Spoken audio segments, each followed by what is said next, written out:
सन 1545 की बात है।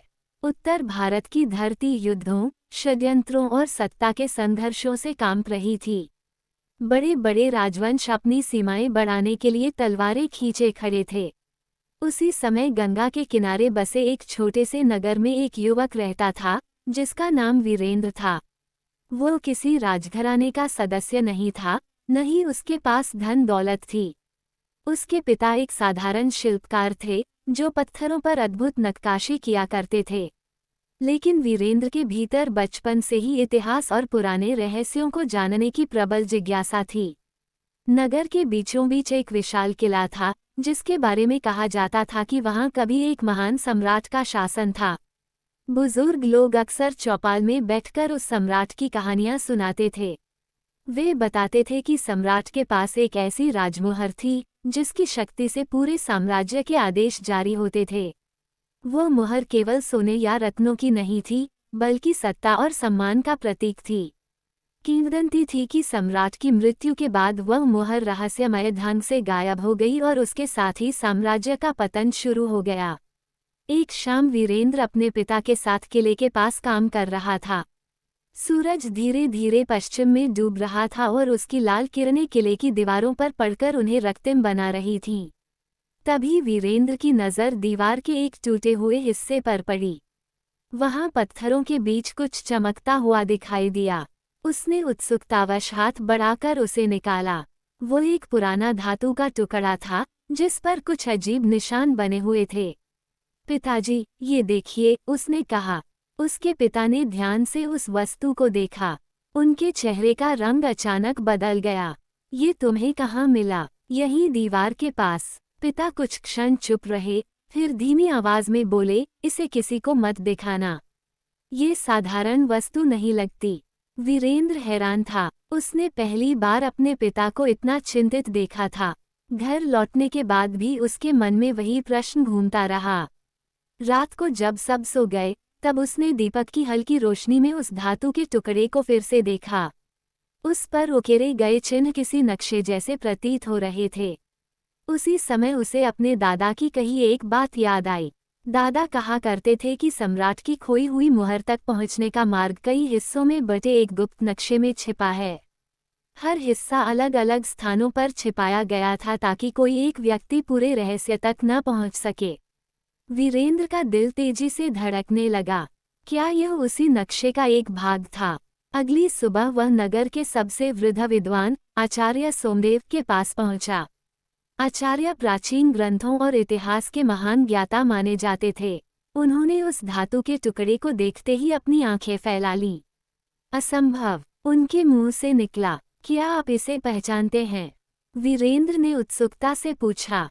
आचार्य ने गहरी सांस ली और बोले, बेटा, यदि मेरी समझ सही है, तो तुम्हारे हाथ में उस रहस्य की पहली कुंजी है जिसे खोजने में अनेक राजाओं और सेनापतियों ने अपनी पूरी जिंदगी लगा दी।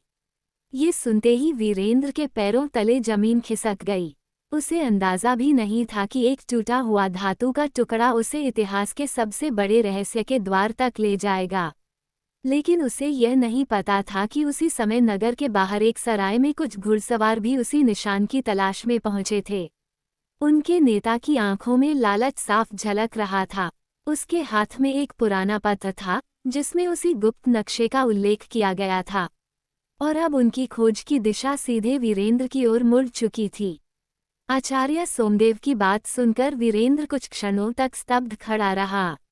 उसके मन में सैकड़ों प्रश्न उमड़ने लगे।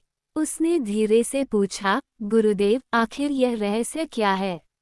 और इतने लोग इसकी तलाश क्यों करते रहे हैं? आचार्य ने चारों ओर नजर दौड़ाई और अपने कक्ष का दरवाजा बंद कर दिया। फिर एक पुरानी लकड़ी की अलमारी से धूल से ढका एक ग्रंथ निकाला। ग्रंथ के पन्ने इतने पुराने थे कि उन्हें पलटते समय भी सावधानी बरतनी पड़ रही थी। कुछ पन्ने देखने के बाद आचार्य एक चित्र पर रुके। चित्र में एक गोल राजमुहर बनी हुई थी और उसके चारों ओर वही चिन्ह उकेरे गए थे जो वीरेंद्र के धातु के टुकड़े पर दिखाई दे रहे थे। ये सम्राट विक्रमसेन की राजमुहर है, आचार्य ने कहा। लगभग 150 वर्ष पहले उनका साम्राज्य उत्तर भारत के बड़े भाग पर फैला हुआ था। वे न्यायप्रिय और पराक्रमी शासक माने जाते थे। लेकिन उनकी मृत्यु के बाद उनके अपने ही दरबारियों में सत्ता के लिए संघर्ष छिड़ गया। तब राजकोष के प्रमुख और सम्राट के सबसे विश्वासपात्र मंत्री ने मुहर को छिपा दिया ताकि कोई भी झूठा शासक स्वयं को सम्राट घोषित न कर सके। वीरेंद्र ध्यान से सुन रहा था, किंतु मंत्री ने केवल मुहर ही नहीं छिपाई। आचार्य आगे बोले, उसने उसका मार्ग बताने वाला नक्शा भी कई टुकड़ों में बांट दिया। कहा जाता है कि नक्शे के 4 भाग थे। जब तक चारों भाग एक साथ न हो, कोई भी मुहर तक नहीं पहुंच सकता। वीरेंद्र ने अपने हाथ में पकड़े धातु के टुकड़े को देखा, तो यह उन्हीं 4 भागों में से एक है। हाँ, आचार्य ने गंभीर स्वर में कहा, और इसका मिलना साधारण घटना नहीं है। इसका अर्थ है कि इतिहास फिर से करवट लेने वाला है। तभी बाहर से घोड़ों की टापों की आवाज सुनाई दी। दोनों ने खिड़की से झांका। 5 घुड़सवार आचार्य के घर के सामने आकर रुके थे। उनके वस्त्र किसी सैनिक दल जैसे थे, लेकिन उनके चेहरों पर कठोरता और क्रूरता साफ झलक रही थी। उनका नेता घोड़े से उतरा। उसकी दाढ़ी घनी थी और बाएं गाल पर तलवार का लंबा निशान था। उसने दरवाजे पर जोर से दस्तक दी। दरवाजा खोलो, उसकी भारी आवाज गूंजी। आचार्य का चेहरा पीला पड़ गया। उन्हें यहाँ तक खबर पहुँच गई। उन्होंने फुसफुसाकर कहा, कौन है ये लोग? वीरेंद्र ने पूछा। भैरव सिंह, आचार्य बोले, एक निर्दयी सरदार। वो वर्षों से खोई हुई मुहर की तलाश में है। यदि उसे पता चल गया कि नक्शे का टुकड़ा तुम्हारे पास है, तो वो किसी भी हद तक जा सकता है। दस्तक और तेज हो गई। आचार्य तुरंत वीरेंद्र को पीछे बने एक गुप्त मार्ग की ओर ले गए। समय बहुत कम है, इस रास्ते से निकल जाओ। लेकिन आप, मेरी चिंता मत करो। मुझे बूढ़े आदमी से अधिक महत्व उस रहस्य का है जो तुम्हारे हाथ में है। वीरेंद्र कुछ कहना चाहता था, लेकिन तभी मुख्य दरवाजा जोरदार आवाज के साथ टूट गया। बाहर से सैनिकों के चिल्लाने की आवाजें आने लगीं। आचार्य ने उसे धक्का देकर सुरंग में उतार दिया। सुनो, उन्होंने जल्दी से कहा, नगर से 3 दिन की दूरी पर एक प्राचीन दुर्ग है, चंद्रगढ़। वहाँ एक परित्यक्त मंदिर के नीचे दूसरा संकेत छिपा होने की बात कही जाती है। तुम्हें वहाँ जाना होगा। मैं आपको छोड़कर नहीं जा सकता। यह आदेश है। आचार्य गरजे, यदि इतिहास को बचाना चाहते हो तो तुरंत निकलो। वीरेंद्र की आंखें भर आईं, लेकिन वह जानता था कि रुकना मूर्खता होगी। वह सुरंग में आगे बढ़ गया। पीछे से दरवाजों के टूटने और लोगों के चिल्लाने की आवाजें सुनाई दे रही थीं। करीब आधे घंटे बाद वह नगर के बाहर एक सूखे कुएं के पास निकल आया। सूरज ढलने लगा था। उसने पीछे मुड़कर नगर की ओर देखा। दूर आकाश में धुएं की पतली लकीर उठ रही थी। उसका हृदय अशुभ आशंका से भर गया, लेकिन अब लौटना संभव नहीं था। उसने अपने वस्त्रों के भीतर नक्शे के टुकड़े को सुरक्षित रखा और चंद्रगढ़ की दिशा में चल पड़ा। उसे नहीं मालूम था कि भैरव सिंह के लोग पहले ही उसके पीछे लग चुके हैं। और उससे भी बड़ी बात, चंद्रगढ़ के खंडहरों में केवल इतिहास का रहस्य ही नहीं, बल्कि एक ऐसा भयानक सच उसका इंतजार कर रहा था जो पूरे साम्राज्य की कहानी बदल सकता था। रात गहराने लगी थी। आकाश में बादलों की पतली परत छाई हुई थी और जंगल के रास्ते पर केवल चांद की हल्की रोशनी पड़ रही थी। वीरेंद्र लगातार आगे बढ़ रहा था। उसके मन में आचार्य सोमदेव की चिंता थी, लेकिन वह जानता था कि अब उसका कर्तव्य उस रहस्य को सुरक्षित रखना है जिसके लिए इतने लोग अपनी जान तक देने को तैयार थे। कई घंटे चलने के बाद वह एक घने जंगल के किनारे पहुंचा। वहां एक छोटा सा तालाब था। उसने कुछ देर विश्राम करने का निश्चय किया। जैसे ही वह पानी पीने के लिए झुका, उसे झाड़ियों में हलचल सुनाई दी। वह तुरंत सतर्क हो गया। अगले ही क्षण 3 नकाबपोश आदमी बाहर निकल आए। वही है, उनमें से एक चिल्लाया। वीरेंद्र समझ गया कि ये भैरव सिंह के लोग हैं। उसने बिना समय गंवाए जंगल की ओर दौड़ लगा दी। पीछे से घोड़ों की टापें और सैनिकों की आवाजें सुनाई देने लगीं। घना जंगल उसके लिए वरदान साबित हुआ। पेड़ों और झाड़ियों के बीच से निकलते हुए वह पीछा करने वालों की नजरों से ओझल हो गया।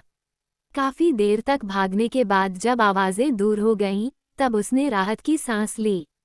सुबह होते होते वह जंगल पार कर एक छोटे से गांव में पहुंचा। गांव का नाम माधवपुर था। वहां के लोग साधारण किसान थे, थकान से चूर। वीरेंद्र ने एक कुएं के पास बैठकर विश्राम किया। तभी एक वृद्ध महिला ने उसे देखा। बेटा, तुम बहुत थके हुए लग रहे हो, उसने कहा। वीरेंद्र ने मुस्कुराकर सिर हिला दिया। महिला उसे अपने घर ले गई। उसने भोजन कराया और आराम करने की जगह दी। गांव वालों की सरलता देखकर वीरेंद्र को कुछ देर के लिए अपनी चिंताएं भूल गईं। लेकिन उसी शाम गांव में एक अजीब घटना हुई। गांव के मंदिर के पुजारी ने घोषणा की कि कई वर्षों से बंद पड़ा एक प्राचीन तहखाना अचानक खुल गया है।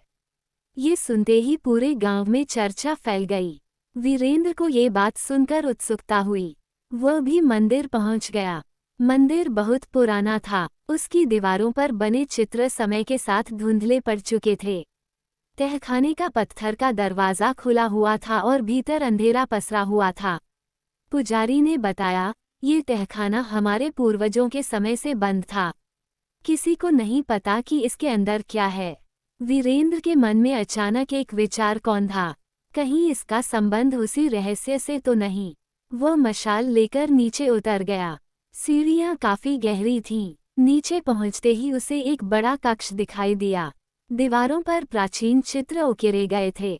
उन चित्रों में एक राजा, कुछ सैनिक और एक गोल मुहर बनी हुई थी। वीरेंद्र की धड़कन तेज हो गई। वह आगे बढ़ा और दीवार पर बने एक चित्र को ध्यान से देखने लगा। अचानक उसकी नज़र एक विशेष चिन्ह पर पड़ी। वही चिन्ह, ठीक वही चिन्ह जो उसके पास मौजूद नक्शे के टुकड़े पर बना था। उसने तुरंत अपने वस्त्रों से धातु का टुकड़ा निकाला। दोनों निशान एक जैसे थे।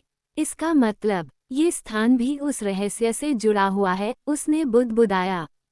तभी उसे दीवार के पीछे से हल्की आवाज सुनाई दी। जिज्ञासावश उसने दीवार को दबाया। एक पत्थर धीरे धीरे खिसक गया और उसके पीछे एक गुप्त कोठरी दिखाई दी। कोठरी के बीचों बीच एक पत्थर का संदूक रखा था। वीरेंद्र सावधानी से उसके पास गया और ढक्कन उठाया। अंदर एक तांबे की पट्टिका रखी थी। पट्टिका पर लिखा था, जो व्यक्ति यह संदेश पढ़ रहा है, वह खोई हुई मुहर के मार्ग पर चल पड़ा है। यदि तुम सत्य के खोजी हो, तो चंद्रगढ़ दुर्ग पहुँचो। वहीं दूसरा रहस्य तुम्हारी प्रतीक्षा कर रहा है। लेकिन सावधान रहना, क्योंकि तुम्हारा सबसे बड़ा शत्रु तुम्हें दिखाई नहीं देगा। वीरेंद्र ने संदेश दोबारा पढ़ा। सबसे बड़ा शत्रु दिखाई नहीं देगा। इसका क्या अर्थ था? वह सोच ही रहा था कि अचानक ऊपर मंदिर की दिशा से लोगों के चीखने की आवाजें आने लगीं। फिर तलवारों की टकराहट सुनाई दी। वीरेंद्र का दिल बैठ गया। वह दौड़कर सीढ़ियों की ओर बढ़ा। जैसे ही वह ऊपर पहुंचा, उसने देखा कि गांव में अफरा तफरी मची हुई है। कई घरों में आग लगी थी और घुड़सवार इधर उधर दौड़ रहे थे। उनके आगे आगे एक परिचित चेहरा खड़ा था, भैरव सिंह। उसकी आंखों में क्रूर मुस्कान थी। आखिरकार मिल ही गए तुम, उसने ऊंची आवाज में कहा। वीरेंद्र समझ गया कि अब बच निकलना आसान नहीं होगा, और पहली बार उसे महसूस हुआ कि यह केवल एक खजाने की खोज नहीं, बल्कि जीवन और मृत्यु का खेल बन चुका है। भैरव सिंह को अपने सामने देखकर वीरेंद्र कुछ क्षण के लिए ठिठक गया। गांव के लोग भय से इधर उधर भाग रहे थे। कई झोपड़ियों में आग धधक रही थी और धुएं के काले गुबार आसमान में उठ रहे थे। मंदिर के सामने खड़े भैरव सिंह के चेहरे पर एक ऐसी मुस्कान थी जिसमें दया का नामोनिशान नहीं था। तुम बहुत दिनों से मुझे दौड़ा रहे हो, भैरव सिंह ने तलवार निकालते हुए कहा। अब चुपचाप वो नक्शा मुझे दे दो। वीरेंद्र ने कोई उत्तर नहीं दिया। लगता है बातों से नहीं मानोगे, इतना कहकर भैरव सिंह ने अपने सैनिकों को इशारा किया। 4 सैनिक तुरंत उसकी ओर बढ़े। वीरेंद्र समझ गया कि सीधे मुकाबले में जीतना असंभव है। उसने तेजी से पीछे हटते हुए मंदिर के आंगन में रखी एक बड़ी पीतल की घंटी को धक्का दिया। घंटी जोर से गिर पड़ी और उसके रास्ते में आती हुई 2 सैनिकों को जमीन पर गिरा गई। मौका मिलते ही वीरेंद्र मंदिर के पीछे की ओर भागा। भैरव सिंह क्रोध से गरज उठा, उसे जिंदा पकड़ो। पीछा फिर शुरू हो गया। वीरेंद्र खेतों और पगडंडियों को पार करता हुआ गांव से दूर निकल गया। सूरज डूबने लगा था और सामने पहाड़ियों की लंबी श्रृंखला दिखाई दे रही थी। चंद्रगढ़ दुर्ग अब अधिक दूर नहीं था। लगातार दौड़ते दौड़ते वह एक संकरे पहाड़ी मार्ग पर पहुंचा। तभी उससे आगे एक घोड़ा दिखाई दिया। घोड़े के पास एक युवती खड़ी थी। उसके वस्त्र साधारण थे, लेकिन उसकी आंखों में असाधारण आत्मविश्वास था। यदि जीवित रहना चाहते हो तो मेरे साथ चलो, उसने कहा। वीरेंद्र चौंक गया। तुम कौन हो? प्रश्न पूछने का समय नहीं है। पीछे देखो। पीछे से घोड़ों की टापें सुनाई दे रही थीं। मजबूरी में वीरेंद्र उसके साथ चल पड़ा। दोनों पहाड़ी रास्ते से होते हुए एक संकरी गुफा में पहुंचे। बाहर से गुफा साधारण लगती थी, लेकिन भीतर कई छोटे छोटे मार्ग बने हुए थे। कुछ देर बाद पीछा करने वालों की आवाजें दूर चली गईं। तब वीरेंद्र ने राहत की सांस ली। अब बताओ, तुम कौन हो? युवती मुस्कुराई। मेरा नाम मृणालिनी है, और मैं भी उसी मुहर की तलाश में हूँ जिसकी खोज में तुम निकले हो। ये सुनकर वीरेंद्र सतर्क हो गया। तुम्हें इसके बारे में कैसे पता? मृणालिनी कुछ देर चुप रही, फिर बोली, क्योंकि मेरे पूर्वज सम्राट विक्रमसेन के अंगरक्षक थे। पीढ़ियों से हमारे परिवार ने उस रहस्य की रक्षा की है। वीरेंद्र को उसकी बात पर तुरंत विश्वास नहीं हुआ, लेकिन उसके पास कोई प्रमाण भी नहीं था कि वह झूठ बोल रही है। मृणालिनी ने अपनी कमर से एक छोटी धातु की पट्टी निकाली। उसे देखते ही वीरेंद्र की आंखें फैल गईं। उस पट्टी पर भी वही चिन्ह बने थे। यह नक्शे का दूसरा भाग है, मृणालिनी ने कहा। कुछ क्षणों तक दोनों एक दूसरे को देखते रहे। अब ये स्पष्ट हो चुका था कि उनकी राहें एक दूसरे से जुड़ चुकी हैं। रात होने पर दोनों गुफा के भीतर बैठ गए। मृणालिनी ने एक पुराना नक्शा फैलाया। चंद्रगढ़ दुर्ग यहाँ है, उसने एक स्थान पर उंगली रखते हुए कहा। लेकिन वहां पहुंचना आसान नहीं होगा। वर्षों पहले आए भूकंप ने दुर्ग का बड़ा हिस्सा नष्ट कर दिया था। अब वहां केवल खंडहर बचे हैं। और दूसरा रहस्य, किंवदंती कहती है कि दुर्ग के नीचे एक गुप्त कक्ष है।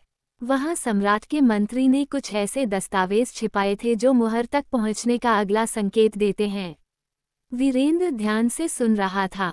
तभी मृणालिनी का चेहरा गंभीर हो गया। लेकिन एक बात और है। क्या भैरव सिंह अकेला नहीं है? मतलब, उसके पीछे कोई और है। कोई ऐसा व्यक्ति जिसके पास अपार धन और शक्ति है। वही वर्षों से मुहर की खोज करा रहा है। वीरेंद्र को अचानक मंदिर की तांबे की पट्टिका याद आई। तुम्हारा सबसे बड़ा शत्रु तुम्हें दिखाई नहीं देगा। अब उसे उस चेतावनी का अर्थ समझ में आने लगा था। अगली सुबह दोनों चंद्रगढ़ दुर्ग की ओर रवाना हुए। दोपहर तक वे एक ऊंची पहाड़ी पर पहुंच गए। वहां से दूर दूर तक फैले जंगल दिखाई दे रहे थे, और उन्हीं जंगलों के बीच खड़ा था चंद्रगढ़, विशाल, रहस्यमय और खामोश। लेकिन जैसे जैसे वे उसके निकट पहुंचे, उनकी चिंता बढ़ती गई। क्योंकि दुर्ग के मुख्य द्वार के पास ताजे घोड़ों के निशान दिखाई दे रहे थे। कोई उनसे पहले वहां पहुंच चुका था, और जब वे टूटी हुई दीवार के भीतर दाखिल हुए तो उन्हें पत्थर पर खून के ताज़ा धब्बे दिखाई दिए। स्पष्ट था कि कुछ ही समय पहले वहां भयंकर संघर्ष हुआ था। पर सबसे भयावह बात अभी बाकी थी।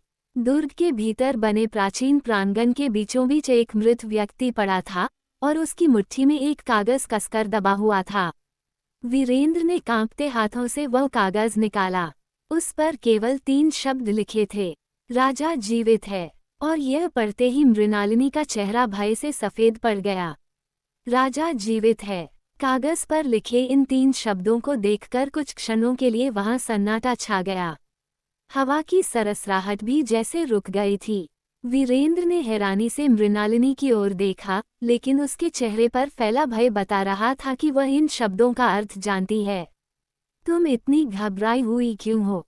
वीरेंद्र ने पूछा। मृणालिनी ने धीरे से कहा, क्योंकि यह कोई साधारण संदेश नहीं है। हमारे परिवार में एक पुरानी कथा सुनाई जाती रही है। उसमें कहा गया है कि सम्राट विक्रमसेन की मृत्यु वैसी नहीं हुई थी जैसी इतिहास में लिखी गई है। क्या मतलब? कुछ लोगों का विश्वास था कि सम्राट की हत्या हुई थी, और उस षड्यंत्र में उनके सबसे करीबी लोग शामिल थे। लेकिन कुछ गुप्त अभिलेखों में ये भी लिखा है कि सम्राट का एक छोटा पुत्र बच गया था, जिसे राज्य के वफादार सैनिक कहीं छिपाकर ले गए थे।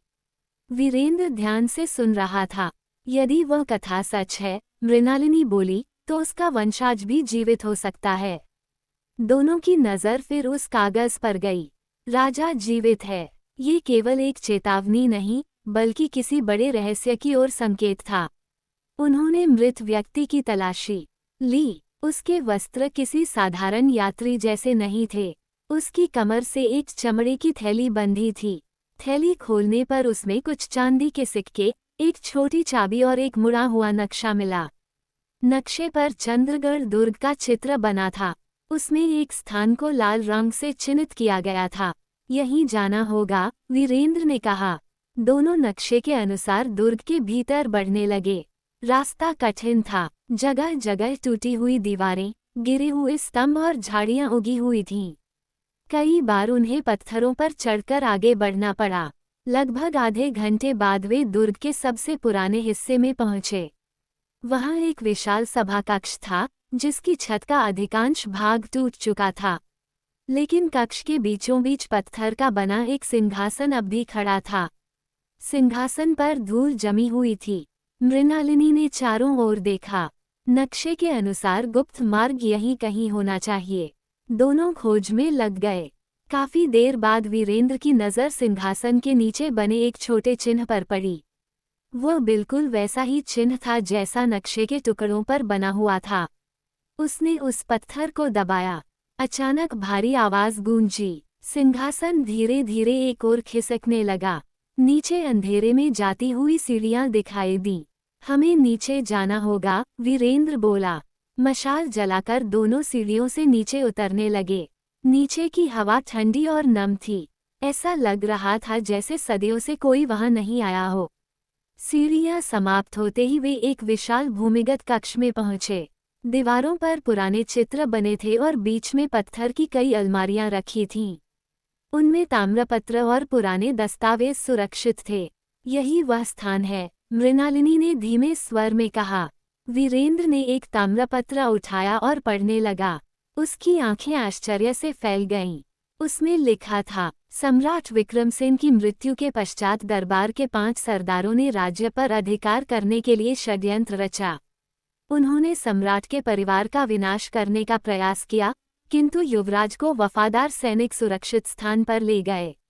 भविष्य में यदि उसका वंश लौटे, तो खोई हुई मुहर उसे उसका अधिकार प्रदान करेगी। तो कथा सच थी, वीरेंद्र ने कहा। मृणालिनी ने सिर हिलाया। तभी उन्हें एक और दस्तावेज मिला।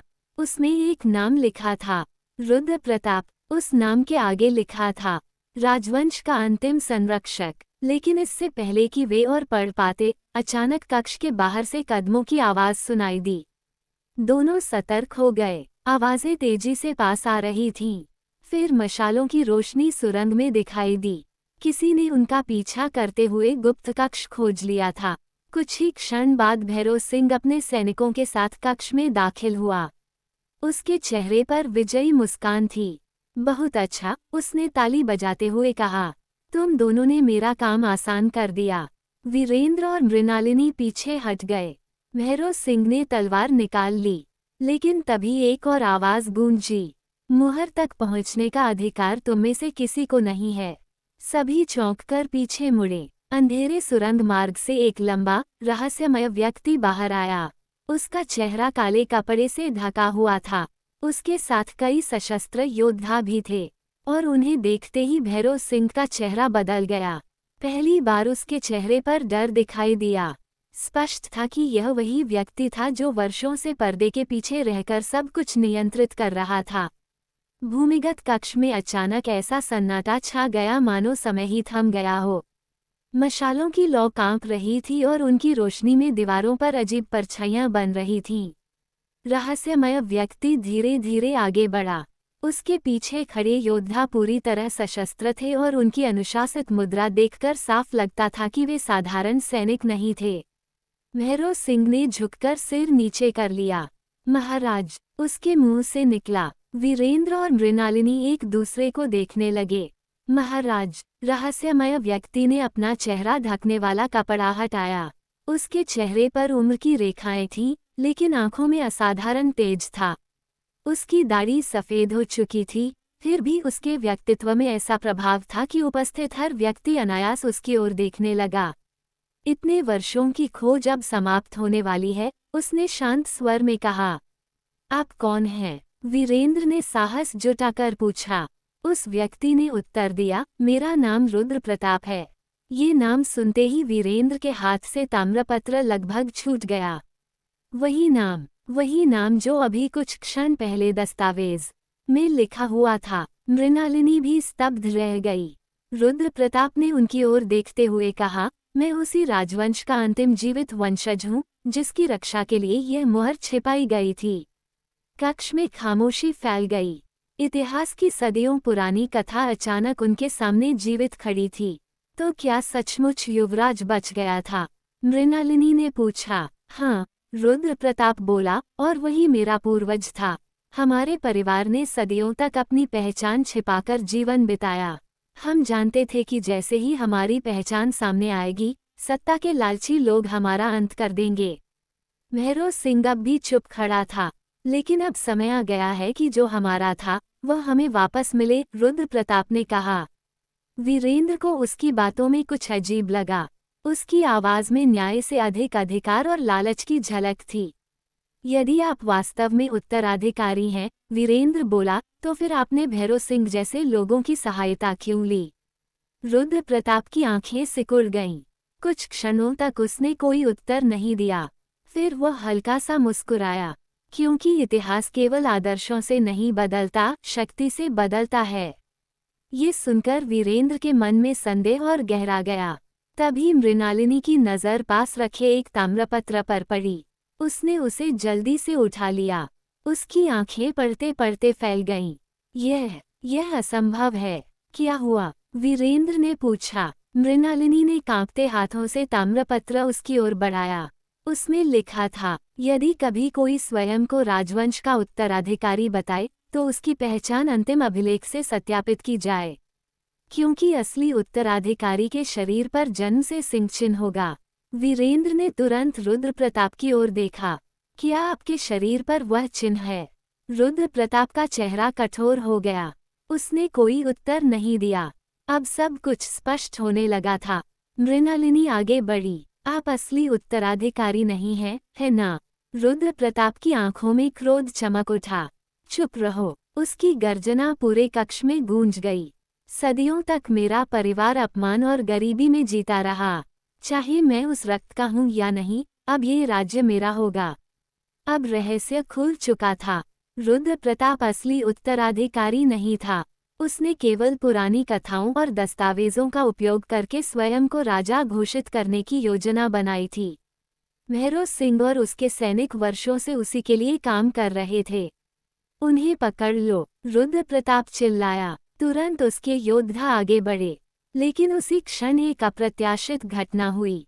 भूमिगत कक्ष की दीवारों में तेज कंपन होने लगा। पत्थरों के टूटने की आवाजें आने लगीं। ऊपर कहीं से भारी चट्टान खिसक गई थी। पूरा कक्ष हिलने लगा। भूकंप, किसी सैनिक ने चिल्लाकर कहा। कुछ ही क्षणों में छत से पत्थर गिरने लगे। सैनिकों में भगदड़ मच गई। वीरेंद्र ने देखा कि कक्ष के पीछे की दीवार में एक संकरा मार्ग खुल गया है। शायद ये कोई आपातकालीन गुप्त रास्ता था। मृणालिनी, इधर! वह चिल्लाया। दोनों उस ओर दौड़ पड़े। पीछे रुद्र प्रताप भी भाग रहा था, क्योंकि अब उसे अपनी जान की चिंता थी। लेकिन तभी एक विशाल पत्थर ऊपर से गिरा और मुख्य मार्ग बंद हो गया। धूल का घना बादल पूरे कक्ष में फैल गया। वीरेंद्र और मृणालिनी किसी तरह उस गुप्त सुरंग में प्रवेश कर गए। जब धूल कुछ कम हुई, तो उन्होंने देखा कि वे एक बिल्कुल नए मार्ग में खड़े हैं। सामने दीवार पर प्राचीन अक्षरों में एक वाक्य लिखा था, जो सत्य का पात्र होगा, वही अंतिम मुहर तक पहुंचेगा। और उसके ठीक नीचे नक्शे का तीसरा भाग पत्थर में जड़ा हुआ चमक रहा था। लेकिन उसे निकालने के लिए एक ऐसी यांत्रिक पहेली हल करनी थी, जिसे सदियों पहले साम्राज्य के सबसे बुद्धिमान शिल्पियों ने बनाया था। सुरंग के भीतर गहरा सन्नाटा था।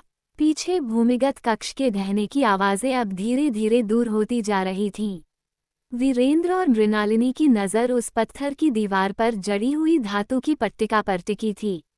उसी के बीच नक्शे का तीसरा भाग चमक रहा था, लेकिन उसके चारों ओर जटिल यांत्रिक संरचना बनी हुई थी। दीवार पर कई गोल चक्र, धातु के खांचे और प्राचीन लिपि में लिखी पंक्तियां उकेरी हुई थीं। मृणालिनी आगे बढ़ी और मशाल की रोशनी दीवार पर डाली। वहां लिखा था, शक्ति, धन और भय से साम्राज्य जीता जा सकता है, किंतु उसे स्थायी केवल न्याय बनाता है। उसके नीचे 3 चक्र बने थे।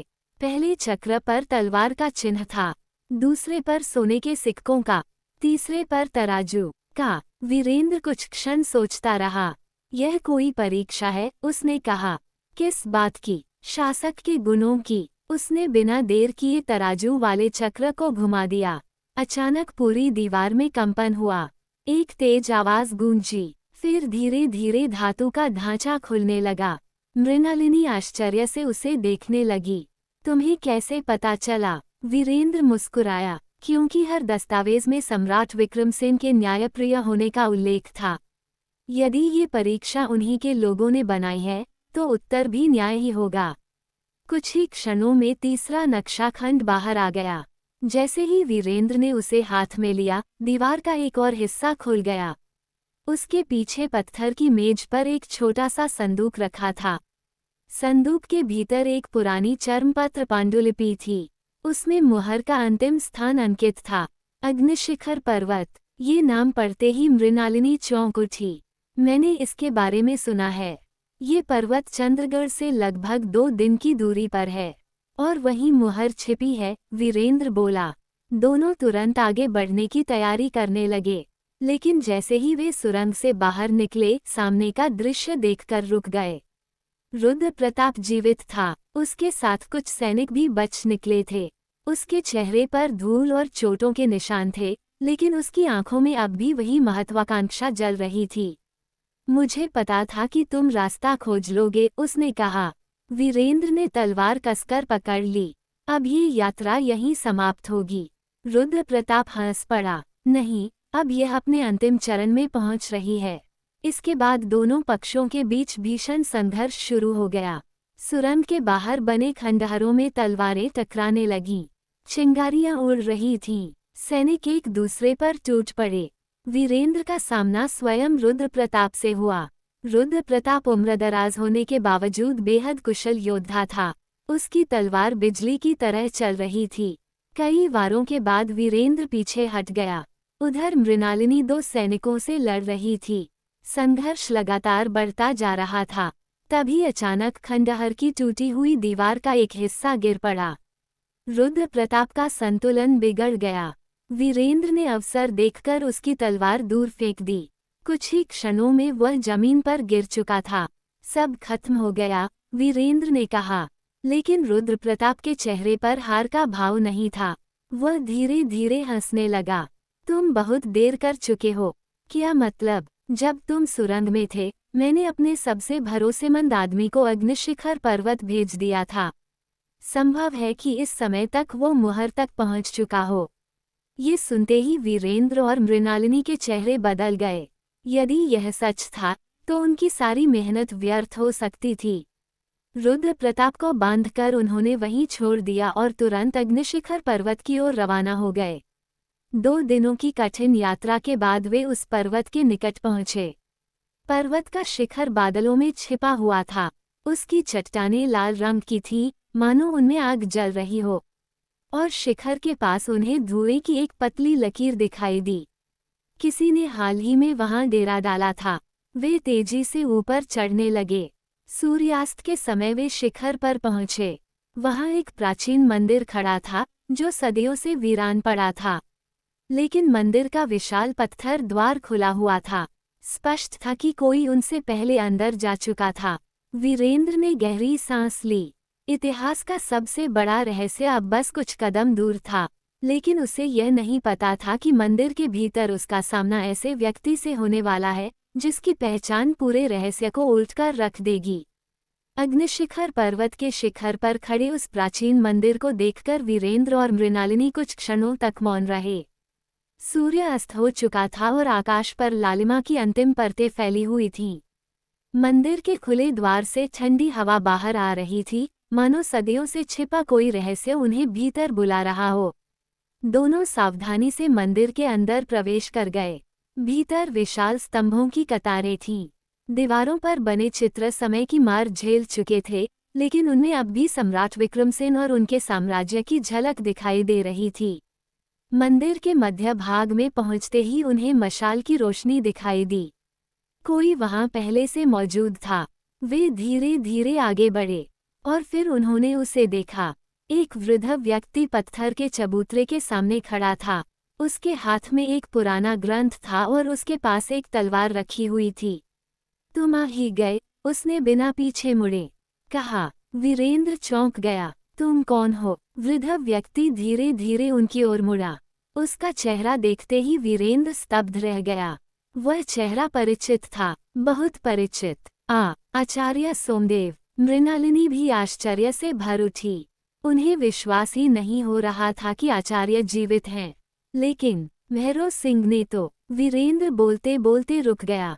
आचार्य मुस्कुराए। भैरव सिंह ने मुझे पकड़ने की कोशिश की थी, लेकिन मैं बच निकला। वर्षों से मैं इसी दिन की प्रतीक्षा कर रहा था। आप यहाँ कैसे पहुँचे? क्योंकि मुझे इस रहस्य का अंतिम भाग पहले से ज्ञात था। वीरेंद्र और मृणालिनी एक दूसरे को देखने लगे।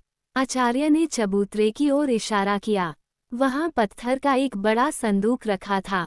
संदूक पर वही चिन्ह बने थे जो नक्शे के चारों टुकड़ों पर बने हुए थे।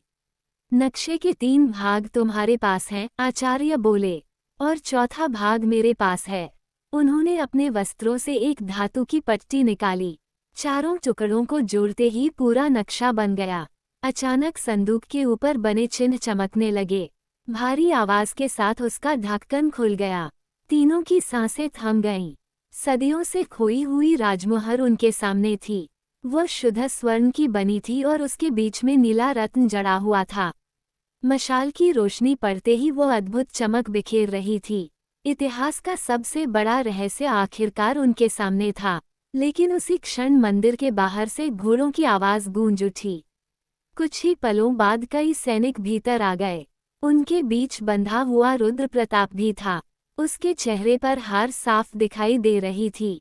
सैनिकों का नेतृत्व एक वृद्ध सेनानायक कर रहा था। आचार्य ने उसे देखते ही सम्मानपूर्वक सिर झुका दिया। सेनापति देवव्रत, उन्होंने कहा। सेनानायक आगे बढ़ा और बोला, हम वर्षों से इस मुहर की रक्षा करने वाले गुप्त संगठन के सदस्य हैं। हमारा कार्य था कि यह मुहर किसी लालची व्यक्ति के हाथ न लगे। रुद्र प्रताप ने क्रोध से कहा, वह मुहर मेरी है। नहीं, सेनानायक ने कठोर स्वर में उत्तर दिया, ये किसी एक व्यक्ति की नहीं, पूरे राज्य की धरोहर है। मंदिर में फिर सन्नाटा छा गया। कुछ देर बाद आचार्य ने मुहर उठाए और उसे वीरेंद्र की ओर बढ़ा दिया। वीरेंद्र चौंक गया। लेकिन क्यों? आचार्य मुस्कुराए। क्योंकि इस यात्रा में तुमने साबित किया है कि सच्ची शक्ति लालच में नहीं, चरित्र में होती है। तुमने कई बार अवसर होने पर भी स्वार्थ नहीं चुना। वीरेंद्र ने धीरे से मुहर अपने हाथों में ली। उसे महसूस हुआ कि वो केवल सोने का टुकड़ा नहीं, बल्कि इतिहास की जिम्मेदारी है। फिर उसने सबको चौंकाते हुए मुहर वापस संदूक में रख दी। ये किसी एक व्यक्ति के पास नहीं रहनी चाहिए, उसने कहा। इसे इतिहास की धरोहर के रूप में सुरक्षित रखा जाना चाहिए ताकि भविष्य की पीढ़ियां इससे सीख सकें। आचार्य, मृणालिनी और सेनानायक सभी संतोष से मुस्कुराए। यही वो उत्तर था जिसकी उन्हें प्रतीक्षा थी। कुछ महीनों बाद अग्निशिखर मंदिर को संरक्षित कर दिया गया। खोई हुई मुहर और उससे जुड़े दस्तावेज सुरक्षित रखे गए। रुद्र प्रताप को उसके अपराधों के लिए दंड मिला और भैरव सिंह के गिरोह का अंत हो गया। वीरेंद्र अपने नगर लौट आया, लेकिन अब वो एक साधारण युवक नहीं था। उसका नाम उन लोगों में गिना जाने लगा जिन्होंने इतिहास को लूटने के बजाय बचाने का कार्य किया। और आज भी कहा जाता है कि अग्निशिखर पर्वत के उस प्राचीन मंदिर में सम्राट की खोई हुई मुहर सुरक्षित है, ये याद दिलाने के लिए कि सत्ता से बड़ा सत्य होता है और लालच से बड़ा कर्तव्य।